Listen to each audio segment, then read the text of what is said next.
नमस्कार साथियों, स्वागत है आप सबका study and grow YouTube platform पे। हम बात कर रहे थे मेवाड़ के इतिहास की।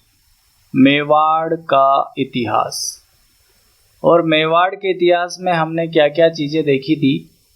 हमने गुहिलोत वंश या गुहिल वंश की स्थापना करी थी। उसके बाद गुहिल वंश में हमने गुहिल, जिसका वास्तविक नाम गुहादित्य आता है, उसके बाद बप्पा रावल को समझा, जिसको वास्तविक नाम कालभोज आता है, जो हरित ऋषि की गाय चराते थे। उनके आशीर्वाद से उन्होंने मान मौर्य को पराजित करके चित्तौड़ के किले पर अपना अधिकार कर लिया। तो आगे जो आज के हमारे टॉपिक है, अगर मेवाड़ की हम बात कर रहे हैं तो मेवाड़ जो का इतिहास हमारे राजस्थान में सबसे पुराना इतिहास है। तो सबसे पुराना इतिहास होने के साथ साथ इनके बहुत सारे उत्पत्ति के सोर्स भी हमने देखे थे। तो हम पढ़ रहे हैं गुहिल वंश, और गुहिल वंश में हमने गुहिल वंश की वास्तविक संस्थापक की बात करें। वास्तविक संस्थापक कौन था? वो था बप्पा रावल, जो कि वास्तविक संस्थापक माना जाता है। कौन माना जाता है? बप्पा रावल। इसकी चर्चा हमने कर ली थी। अगर मेवाड़ के ध्वज की बात करें, यहाँ के राजाओं के ध्वज की बात करें, तो फिर ध्वज के बारे में बहुत सारी हमें जानकारी प्राप्त होती है। तो उस ध्वज को हम देखें तो ये मैंने बना दिया मेवाड़ का ध्वज। इसके नीचे एक पट्टी है। सबसे ऊपर जो है सूरज का चित्र बना हुआ है। सबसे ऊपर किसका चित्र है? सूर्य का चित्र। ये है सूर्य,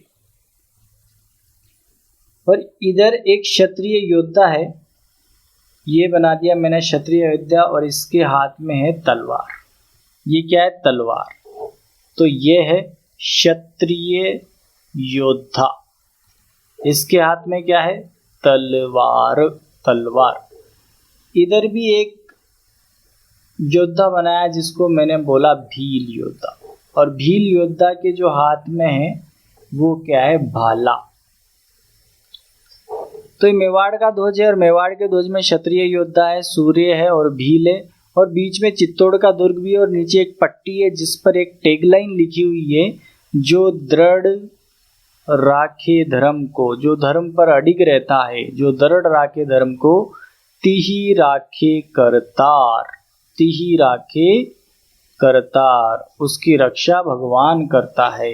वो हाथ में शस्त्र लेके लड़ सकता है, रक्षा कर सकता है। उसका साथ कौन देता है? भगवान उसका साथ देता है, जो दृढ़ राखे धर्म को, जो अपने धर्म पर अडिग रहता है। तो ये मेवाड़ का ध्वज है, और मेवाड़ के ध्वज पर सूर्य है। तो यहाँ से मेवाड़ के जो शासक हुए, गुहिल वंश के शासक है, सिसोदिया वंश के शासक जिनकी हम बात कर रहे हैं, ये अपने आप को सूर्यवंशी बोलते थे। सूर्यवंशी होने के प्रमाण यहाँ से हम देख सकते हैं कि भाई इनके ध्वज में सूर्य का चित्र है। और बप्पा रावल ने जो सोने के सिक्कों का प्रचलन किया था, सोने के सिक्के पर बप्पा रावल ने चलाए थे, उन पर भी सूर्य का चित्र है। इनका एक सिक्का प्राप्त हुआ था 115 ग्रेन का, उस पर भी सूर्य का चित्र का अंकन है। तो वहां से भी पता चलता है कि भाई ये सूर्यवंशी है। सूर्यवंशी का क्या मतलब हुआ? भगवान राम के वंशज, भगवान राम के दो पुत्र हुए, लव और कुश। और तो कुश के जो वंशज है, उनके वंशज माने जाते हैं मेवाड़ राज्य के राजा। तो हमने बप्पा रावल की बात पिछली कक्षा में कर ली थी। अब हम आगे बढ़ते हैं, और आगे हम आज जो इतिहास प्रारंभ करेंगे वो करेंगे अल्हट या फिर आलू रावल से। जो आज के शासक है अल्हट, या फिर जिनका नाम आता है आलू रावल, इनके नाम में आ रहा है आ। तो आज से हमें ध्यान रखना है कि इन्होंने जो राजधानी बनाया है वो बनाया आहड़ को। इन्होंने किसको राजधानी बनाया? आहड़ को। किसको राजधानी बना रहे हैं? आहड़ को राजधानी बना रहे हैं। जबकि बात की जाएगी तो जो पुराने शासक थे बप्पा रावल, तो बप्पा रावल ने किसको राजधानी बनाया था? बप्पा रावल ने राजधानी बनाया था किसको? नागदा को। तो राजधानी की बात करें तो ये राजधानी मेवाड़ में चेंज होती रही है। और उनके क्रम की बात करें तो मेवाड़ की राजधानियों का क्रम, मेवाड़ की राजधानियों का क्रम क्या रहेगा? क्रम सबसे पहले राजधानी क्या थी? नागदा। नागदा को राजधानी बनाया किसने? कालभोज ने। काल भोज ने पहली राजधानी बनाई नागदा। दूसरी राजधानी पे हम आ गए कौन सी, आहड़ पे। और आहड़ को राजधानी किसने बनाया, अल्लट ने या फिर आलू रावल ने। तीसरी राजधानी पे आएंगे तो इनके जो प्रतापी शासक हुए जेत्र सिंह, जिनके युग को मध्यकालीन मेवाड़ का स्वर्ण युग कहा जाता है, जिनको रण रसिक भी कहा जाता है, उनकी भी हम बात करेंगे। पर अभी के लिए हम ध्यान रख लेते हैं कि उन्होंने जो राजधानी बनाई है वो है चित्तौड़। किसने बनाई, जेत्र सिंह ने। तो जेत्र सिंह किसको राजधानी बनाएंगे, चित्तौड़ को। चौथे नंबर पे बात आएगी उदयपुर और तात्कालिक राजधानी गोगुंदा की। तो उदयपुर शहर किसने बनाया, उदय सिंह ने बनाया, तो उदय सिंह ही इसको राजधानी बनाएंगे। तो उदय सिंह ने 2 राजधानियां बनाई, एक तो उदयपुर परमानेंट राजधानी और टेम्पररी राजधानी गोगुंदा। उसके बाद छठी और सातवीं की बात करें तो कुंभलगढ़, सबसे पहले कुंभलगढ़ को राजधानी बनाया था महाराणा प्रताप ने। जो वीर शिरोमणि महाराणा प्रताप की बात आएगी तो इसको समझेंगे कि कुंभलगढ़ को राजधानी बनाया। उसके बाद चावंड को एक तात्कालिक राजधानी बनाया था अवसर को देखते हुए। तो यहाँ पर महाराणा प्रताप या फिर कीका जिनकी बात हम करेंगे, तो कुंभलगढ़ और चावंड को किसने राजधानी बनाया, महाराणा प्रताप ने। तो कितनी राजधानी हो गए, नागदा, आहड़, चित्तौड़, उदयपुर, गोगुंदा, कुंभलगढ़ और चावंड। ये है चावंड। तो 7 राजधानियां थी हो गई। उसके बाद 8वें नंबर पे आता है वापस चित्तौड़। और चित्तौड़ को राजधानी बनाया था अमर सिंह ने वापस, जब इन्होंने मुगलों के साथ समझौता कर लिया था, मुगलों को कर देना चालू कर लिया था, उनके बीच में संधि हो गई थी, तो उन्होंने चित्तौड़ को छोड़ दिया था और अमर सिंह ने वापस यहाँ पर शासन करना चालू कर दिया। तो राजधानी किसको बनाया, चित्तौड़ को। और अंत में जो 9वीं राजधानी आती है वो है वापस उदयपुर। जब ईस्ट इंडिया कंपनी के साथ शासन व्यवस्था स्थापित हुई, जब यहाँ के जो राजा थे वो थे भीम सिंह। तो भीम सिंह थे और भीम सिंह ने ईस्ट इंडिया कंपनी के साथ समझौता कर लिया था। EIC ईस्ट इंडिया कंपनी की बात जब आएगी, ठीक है, तो उसकी बात हम करेंगे। तो ये सारी राजधानियां चेंज होती रही है। पहली थी नागदा, आहड़, चित्तौड़, उदयपुर, गोगुंदा, कुंभलगढ़, चावंड, चित्तौड़, फिर उदयपुर। और 1559 ईस्वी में उदयपुर शहर की स्थापना हुई, उसकी बात हम करेंगे, जो उदय सिंह ने करी और उसको राजधानी बनाया। तो ये तो मेवाड़ की राजधानियों की बात का क्रम है कि किस तरह से राजधानियां चेंज हुई। तो हमने पिछली कक्षा में जब बप्पा रावल की बात करी थी तो उसने नागदा को राजधानी बनाया। अब हम बात कर रहे हैं अल्हट की या आलू रावल की, जिसने आहड़ को अपनी राजधानी बनाया है। तो आहड़ को राजधानी किसने बनाया है, अल्हट या फिर आलू रावल ने। और क्या बात कर सकते हैं इसके अल्हट या आलू रावल के बारे में। हम पढ़ रहे हैं मेवाड़ का इतिहास, जिसमें अल्हट या फिर आलू रावल। और आलू का हमें आ ध्यान रखना है, और आ से राजधानी की बात आएगी तो राजधानी जो आ से है वो है आहड़। आहड़ राजधानी है किससे, आ से। और क्या इसके मत है, इसने नौकरशाही का प्रचलन किया। नौकरशाही का सर्वप्रथम प्रचलन करने वाला मेवाड़ शासक कौन है, अल्हट है। अब नौकरशाही का प्रचलन किया, नौकरों को कौन लगाता है, जो आलसी होता है। तो आ से एक और चीज ध्यान रखना, यहाँ पर आहड़ और आ से आलसी। तो नौकरशाही का प्रचलन किसने किया, आलू रावल ने। अच्छा, आलसी होने के साथ साथ चतुर भी बहुत था। अब चतुर किस हिसाब से कह सकते हैं कि इसने एक विवाह किया हुण राजकुमारी से। हुण राजकुमारी थी, कौन थी हुण राजकुमारी, हरिया देवी से क्या किया इन्होंने, विवाह किया। और विवाह किया, ये मैंने बना दिया यजकुंड, और ये हो रहा है विवाह। ठीक है, किसके साथ विवाह हुआ, हरिया देवी के साथ। और कहाँ की राजकुमारी है? हुण राजकुमारी। हुण जाति क्या है? एक विदेशी जाति है। हुण क्या है? एक विदेशी जाति है। तो विदेशी जाति है तो ये क्या है? एक इंटरनेशनल शादी हो गई क्या? तो इसको बोलते हैं राजस्थान का फर्स्ट इंटरनेशनल ब्याह, राजस्थान का फर्स्ट इंटरनेशनल विवाह। तो राजस्थान का फर्स्ट अंतर्राष्ट्रीय विवाह किसके बीच हो रहा है? आलू रावल और हरिया देवी के बीच में। हरिया देवी कहाँ की राजकुमारी है? हुण की राजकुमारी है। और हुण क्या है? विदेशी थे, इसलिए इसको अंतर्राष्ट्रीय विवाह कहा गया। अच्छा, भारत की संबंध में हम बात करें, भारत के संबंध में, तो भारत के संबंध में बताओ पहला इंटरनेशनल विवाह कौन सा था? मौर्य वंश आपने पढ़ा होगा और अशोक का हेलेना का विवाह हुआ था, तो वो था भारत के संबंध में पहला इंटरनेशनल विवाह। और राजस्थान के संबंध में बात करेंगे तो आलू रावल और हरिया देवी। रतन सिंह पढ़ेंगे तो रतन सिंह में प्रसंग आता है कि उन्होंने पद्मिनी से विवाह किया और पद्मिनी गंधर्व सेन की पुत्री थी, श्रीलंका की सिंगल द्वीप की राजकुमारी। पर वो पहला अंतर्राष्ट्रीय विवाह नहीं है। पहला अंतर्राष्ट्रीय विवाह यह है आलू रावल ने किया था हुण राजकुमारी से। और क्या बात करें इनके बारे में और अगर इन और जानकारी प्राप्त करें तो इन्होंने एक वराह मंदिर का निर्माण करवाया आहड़ में। तो आहड़ में वराह मंदिर का निर्माण किसने करवाया? अल्हट या फिर आलू रावल ने। और बात करें तो इन्होंने एक और मंदिर का निर्माण कराया, जगत अंबिका मंदिर।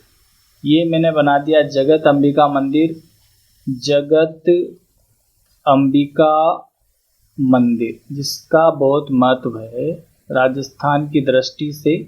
कहाँ पर ये है जगत अंबिका मंदिर? ये भी आहड़ में है। और किसने बनवाया? आलू रावल ने। इसको मंदिर को हम बोलते हैं मेवाड़ का खाजूराहो। मेवाड़ का खाजूराहो। मेवाड़ का खाजूराहो किसको बोलते हैं? जगत अंबिका मंदिर को। किसने बनवाया जगत अंबिका मंदिर? आलू रावल ने बनवाया। कहाँ बनवाया? आहड़ में बनवाया। तो दो मंदिरों का निर्माण करवाया इन्होंने, वराह मंदिर और जगत अंबिका मंदिर। अगर मेवाड़ के खाजूराहो की बात करें हमने, तो मेवाड़ के खाजूराहो कहाँ पे? जगत अंबिका मंदिर है। और राजस्थान के खाजूराहो की बात करें तो राजस्थान का खाजूराहो कहाँ पर स्थित है? राजस्थान का खाजूराहो, राजस्थान का खजुराहो किसे कहते हैं भैया? किराड़ू। और किराड़ू में किसका मंदिर है? सोमेश्वर का। सोमेश्वर मंदिर कहाँ पे? बीकानेर में। किराड़ू पे सोमेश्वर मंदिर को राजस्थान का खाजूराहो कहते हैं। खाजूराहो क्यों प्रसिद्ध है? खाजूराहो मध्य प्रदेश में है और मध्य प्रदेश में खाजूराहो है छतरपुर जिले में। छतरपुर जिले में, जिसको यूनेस्को वर्ल्ड हेरिटेज साइट में, यूनेस्को की विश्व विरासत में इसको शामिल किया गया है। तो खाजूराहो ओरिजिनल कहाँ है? मध्य प्रदेश में। राजस्थान का खाजूराहो किराड़ू को कहते हैं, जबकि मेवाड़ का खाजूराहो जगत अंबिका मंदिर को कहा जाता है। तो ये हम खाजूराहो से रिलेटेड। अच्छा, यूनेस्को का मुख्यालय कहाँ है? ये सब आप बताओ कि यूनेस्को का मुख्यालय कहाँ पर है। जो एक संस्था है जो महत्व की सामग्री होती है उसको एक निश्चित स्थान प्रदान करती है। ठीक है, तो राजस्थान के अच्छा, एक और बात आती है हाड़ौती का खाजूराहो।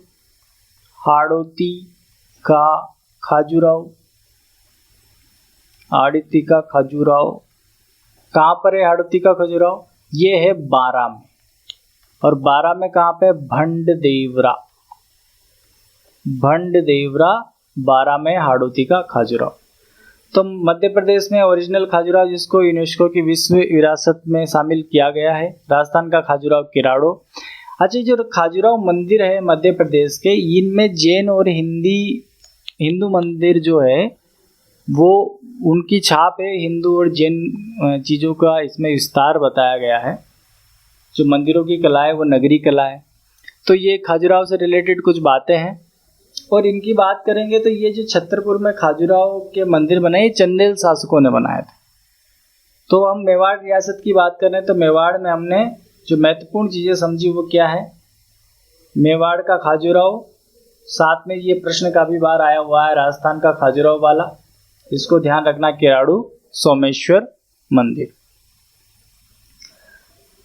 आगे और बात करेंगे किसकी, आलू रावल की। तो आलू रावल की हमने क्या क्या बातें देखी, सबसे पहले राजधानी की बात करी, आहड़ की, नौकरशाही का प्रचलन किया, वराह मंदिर का निर्माण, जगत अंबिका मंदिर का निर्माण जिसको मेवाड़ का खजुराहो कहा जाता है। ठीक है। उसके बाद जो अगले शासक की बात करेंगे वो है रण सिंह। रण सिंह की बात आती है तो इनके दो पुत्र आते हैं, एक तो क्षेम सिंह या दूसरा राहब। एक तो क्षेम सिंह है और एक है राहब। अब क्षेम सिंह और राहब की बात करें तो राहब तो सिसोदिया गांव जाके बस गया था, सिसोदिया गांव जाकर बस गया, इसलिए या इनको बोलते हैं सिसोदिया। ठीक है। गांव में देखना कि गांव में जो जहाँ का होता है उसको वहीं का बोला जाता है। जैसे कोई किसी निश्चित जगह का है तो उनको बोलते हैं कि ये तो फलानी जगह का है, तो उनको उसी नाम से पुकारने लगते हैं। तो राहब जो है, राहब सिसोदिया गांव में जाके बस गया, इसके लिए इसको सिसोदिया कहा है। क्षेम सिंह की बात आएगी तो क्षेम सिंह के दो पुत्र आते हैं, एक तो सामंत सिंह और दूसरा जो पुत्र है वह है कुमार सिंह। एक तो है सामंत सिंह, दूसरा है कुमार सिंह। तो सामंत सिंह का भी एक प्रसंग आता है कि सामंत सिंह की जो पत्नी है, इनकी पत्नी की बात करें तो इनकी पत्नी का नाम आता है पृथ्वीबाई। पृथ्वी नाम तुमने सुना है क्या कहीं? पृथ्वीराज चौहान का नाम सुना है क्या? बिल्कुल सुना है। तो पृथ्वीबाई जो है वो पृथ्वीराज चौहान की क्या आती है? बहन आती है, सिस्टर। किसकी सिस्टर है? पृथ्वीराज चौहान की। किसकी पत्नी है? सामंत सिंह की। तो पृथ्वीराज चौहान ने युद्ध किया था क्या? कौन सा युद्ध किया था? तराइन का युद्ध किया था।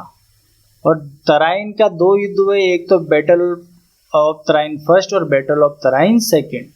तराइन का प्रथम युद्ध और तराइन का द्वितीय युद्ध। प्रथम युद्ध में पृथ्वीराज चौहान विजयी हुए थे, द्वितीय युद्ध में हार गए थे, और द्वितीय युद्ध में ही सामंत सिंह की क्या हो गई थी? मृत्यु हो गई थी। तो क्षेम सिंह का पुत्र सामंत सिंह, जिनकी पत्नी पृथ्वीबाई, ठीक है, पृथ्वीराज चौहान तराइन के युद्ध में ये मारे गए। इनका एक और प्रसंग आता है कि इन्होंने 1178 ईस्वी में इनके ऊपर एक आक्रमण हुआ। वो आक्रमण किया कीर्तिपाल चौहान ने। नाडोल का एक शासक हुआ, नाडोल शासक अलहण, और अलहण का जो पुत्र है वो है कीर्तिपाल चौहान।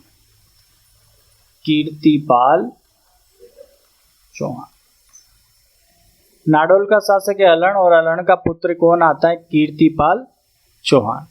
तो कीर्तिपाल चौहान ने क्या किया? 1178 ईस्वी में किस पे आक्रमण किया? सामंत सिंह में।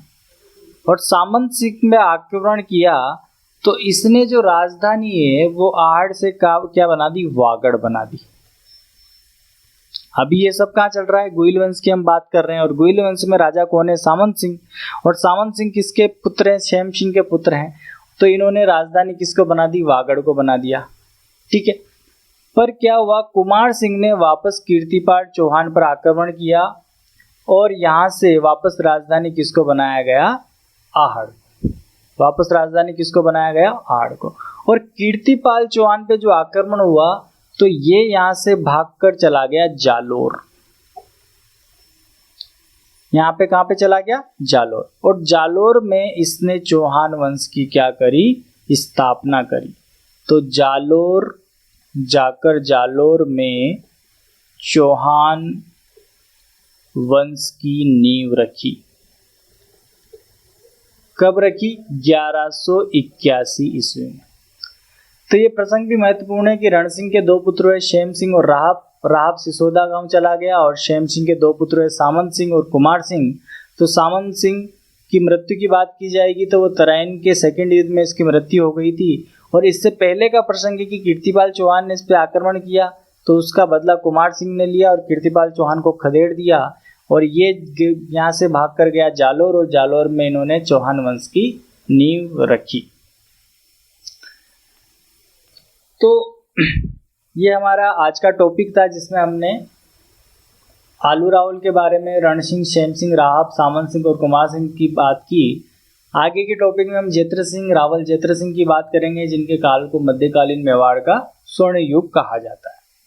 तो आई थिंक आपको ये समझ में आ रहा होगा। अगर आपको समझ में आता है ये सब टॉपिक वगैरह जो मैं समझाने का प्रयास कर रहा हूँ, तो आप ज़रूर इस वीडियो को लाइक करें, शेयर करें और चैनल पे ज़्यादा से ज़्यादा लोगों को जोड़ने का प्रयास करें। धन्यवाद।